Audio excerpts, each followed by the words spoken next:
जो राम जी को नहीं भजता वो चारों वर्णों चमार है। वो राम को भजने वाला उत्तम और चाम को भजने वाला नीच। देखो, जिनको दिखाई नहीं देता पर उनकी मानसिकता बड़ी गंदी है। ये मनुवादी लोग जो हैं, अंधे हों, लूले हों, लंगड़े हों, काणे हों, बहंडे हों, इन सब की जो मानसिकता एक ही जैसी है। ये इस देश के SC ST OBC माइनॉरिटीज़ को ये इंसान नहीं समझते हैं। ये अपनी परंपरा को, जो मनुस्मृति है, उसके अकॉर्डिंग देश को चलाना चाहते हैं। पर इनको पता नहीं है कि इनका जो बाप है, बाबा साहब डॉक्टर अम्बेडकर, वो संविधान बना के गए हैं और इन संविधान बनाने के बाद में अब वो दिन लौट कर कभी नहीं आएंगे।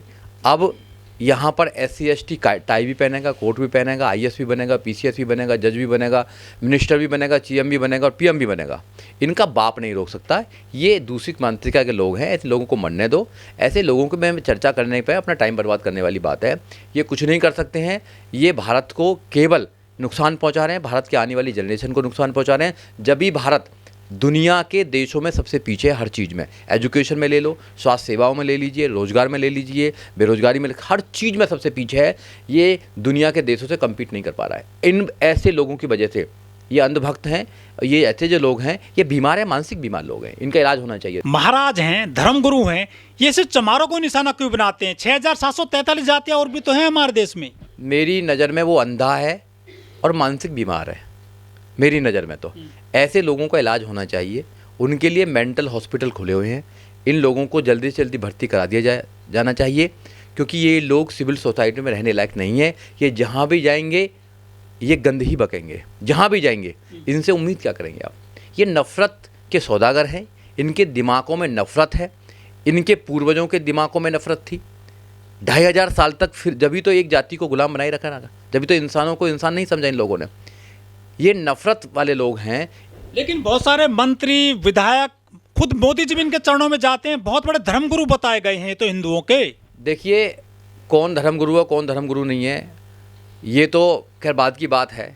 कौन किसको गुरु मान रहा है, किसको नहीं मान रहा। पर मोदी जी इस देश के संविधान के साथ खिलवाड़ कर रहे हैं। देश का संविधान सेकुलर है।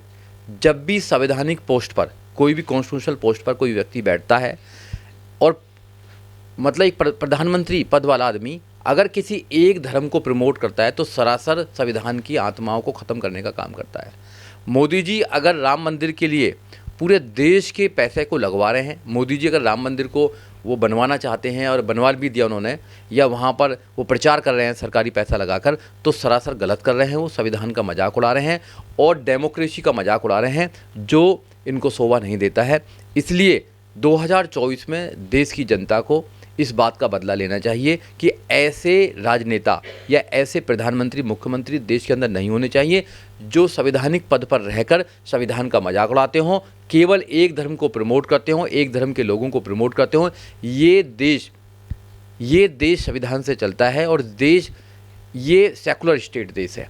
यहाँ पर कोई भी सरकार किसी भी धर्म को प्रोपेगेंडा नहीं कर सकती है, ना किसी को प्रमोट कर सकती है। अपने अपने धर्मों को, सबको आगे बढ़ाने की, प्रोपेगेंडा करने की सबको आज़ादी है, पर सरकार के लोगों को नहीं है। सरकार तो नारा भी लगा रही है, अमृत महोत्सव चल रहा है। इस देश में, इंटरनेट के देश में, इंटरनेट की दुनिया में, अगर आज ऐसे लोग जो गंद फैलाने का काम कर रहे हैं, गंद बकने का काम कर रहे हैं, या ऐसी तुच्छ मानसिकता के लोग जो बीमार हैं, मानसिक बीमार हैं, ऐसे लोगों का इस सिविल सोसाइटी में कोई भी स्थान नहीं होना चाहिए। इनको सरासर नकारना चाहिए। मैं ऐसे लोगों को संत मानने के लिए बिल्कुल तैयार नहीं हूँ, ज्ञानी मानने के लिए तैयार नहीं हूँ। हाँ, मैं इनको मानसिक बीमार मानने के लिए तैयार हूँ कि मानसिक बीमार है, इनकी बात कोई नहीं माने। यदि बाबा साहब की बात करें, संविधान की बात करें, तो सारे उन्होंने जो ग्रंथ थे सब जीरो कर दिए थे संविधान लिखने के बाद में। लेकिन जो रामभद्राचार्य हैं, ये तो आंखों के अंधे हैं। इन्होंने तो वो जो बहुत सारे उनके ग्रंथ है वो भी नहीं पढ़े, मनुस्मृति नहीं पढ़ी, तो उनके अंदर जाति का जहर कैसे भर दिया? किन लोगों ने भरा इन अंधे आदमी के अंदर जाति को लेकर जहर? देखो, जाति का जहर तो कानों से और आंखों से भरता है और दिमाग के अंदर सेट हो जाता है। जाति जो कभी नहीं जाती, तो ये लोग जातिवादी लोग हैं। जब भी तो हम इनको मनुवादी लोग बोलते हैं, जो गैर बराबरी में विश्वास करते हैं। संविधान में सबको बराबर का अधिकार मिला है। ये लोग संविधान से जलते हैं। ये संविधान को ख़त्म करके गैर बराबरी वाला समाज बनाना चाहते हैं, जो हज़ारों सालों से ये लोग करते आए हैं। और उसमें एक ही वर्ग के लोगों को, एक दो वर्ग के लोगों को ही फ़ायदा होता है। तो ये एक दो वर्ग के लोग हैं, इनको आग लगी हुई है कि बाबा साहब डॉक्टर अंबेडकर ने भारत का संविधान बनाकर सबको बराबर कर दिया, सबको बराबर का अधिकार दे दिया, सबको जीने का अधिकार दे दिया, सबको सब जगह पहुंचने का एक रास्ता दे दिया। अब इनको कैसे रोका जाए? एक चमार के बेटे को, एक दुसाध के बेटे को, एक वाल्मीकि के बेटे को आईएएस कैसा बनता देख लेंगे ये? एक सीएम बनता कैसे देख लेंगे ये लोग? ये एक प्रोफेसर बनता कैसे देख लेंगे ये? एक जज बनता कैसे देख लेंगे ये? भाई ये नहीं देख सकते, क्योंकि इनकी मानसिकता कभी भी न्यायप्रिय मानसिकता है ही नहीं इनकी प्रिय। ये न्यायप्रिय लोग नहीं है, ये अपने अपने लिए चाहते हैं, केवल अपने अपने चाहते हैं। इनको देश से कोई लेना देना नहीं, देश की जनता से कोई लेना देना नहीं, देश के लोगों से कोई लेना देना नहीं, भगवान से कोई लेना, किसी चीज़ से कोई लेना देना नहीं है।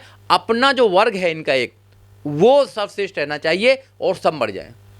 ऐसे लोग मानसिक बीमार हैं, इनको डिक्लेयर कर देना चाहिए कि ऐसे जितने भी लोग घूम रहे हैं वो मानसिक बीमार हैं, उनका अपना इलाज कराना चाहिए। सिविल सोसाइटी में यहाँ सब बराबर हैं। जो लाइन में सबसे पीछे लगा हुआ ना, वो सरकार की वजह से लगा हुआ, सब में पीछे, वो भी बराबर है। उसको भी उतनी फंडामेंटल राइट्स है जितना एक बड़े बड़े घरों में रहने वालों को है। सबको फंडामेंटल राइट्स बराबर हैं, सबके पूरे अधिकार बराबर हैं। गरीब का बच्चा भी यहाँ सब कुछ बन सकता है और अमीर का बच्चा भी सब कुछ बन सकता है, कोई प्रॉब्लम वाली बात नहीं है। मगर ये एक दीवार लगाना चाहते हैं, अमीरी और गरीबी का दीवार लगाना चाहते हैं, जाति की दीवार लगाना चाहते हैं, पैसे की दीवार लगाना चाहते हैं, धर्म की लगाना चाहते हैं, सबकी दीवार लगाना चाहते हैं। ये बांटना चाहते हैं, बंटवारा करके ये बड़ी ताकत को कमज़ोर करना चाहते हैं। मानव काशीराम साहब ने कहा ना कि 85% लोग हैं हम, और ये 15% लोग, मात्र 15% लोग ये राज कर रहे हैं, और 85% वाले इनसे भीख मांग रहे हैं। तो 85% वाले लोग जिस दिन समझ जाएंगे कि हमारे अधिकारों को कौन खा रहा है, इन मोटी मोटी बातों को कहकर कौन हमारे अधिकारों को खाने का काम कर रहा है, उस दिन इनका तख्ता पलट जाएगा, और ये जितने भी लोग हैं ये सब इनका इलाज हो जाएगा, बहुत जल्दी इलाज हो जाएगा इनका। तो ये आंखों से अंधे हैं या दिमाग से भी अंधे हैं ये रामभद्राचार्य? देखो, दिमाग से तो आदमी पागल होता है, अंधा कहाँ होता है। पागलपन चढ़ता है दिमाग के अंदर तो, और पागलपन जब ज़्यादा ही चढ़ जाता है तो फिर उसको इलाज की जरूरत होती है। आजकल बहुत सारे मेंटल हॉस्पिटल खुले हैं, वहाँ पर जाना चाहिए, दिखाना चाहिए कि भाई मुझे इतनी नफरत क्यों है एक जाति से, मुझे एक प्रकार के लोगों से इतनी नफरत क्यों है, मैं एक वर्ग के लोगों को ही क्यों भगवान बनाने में तुला हुआ हूँ। तो ये न्यायप्रिय जब बात नहीं कर सकते हैं, इनके अंदर न्याय है नहीं, तो इनको अपना इलाज कराना चाहिए, बस सीधी सी बात। इसके पहले जो है शंकराचार्य भी काफ़ी बोलते थे जाति को लेकर और आरक्षण को लेकर, लेकिन वो गुजर गए हैं। लेकिन उनके जो कुछ ऐसे शब्द हैं वो भी लोगों के दिमाग में बैठे हुए हैं, काफ़ी चुभते हैं वो। देखिए, शंकराचार्य ने कहा कि महिला को कभी भी मंदिर का पुजारी नहीं बनाया जा सकता, क्योंकि वो अशुद्ध होती है। मगर उनको ये पूछिए कि उस अशुद्ध महिला ने एक इंसान को जन्म दिया और वो इंसान वहाँ पर पुजारी बन सकता है। तो एक अशुद्ध महिला एक शुद्ध व्यक्ति को जन्म तो दे सकती है, मगर वो पुजारी नहीं बन सकती है।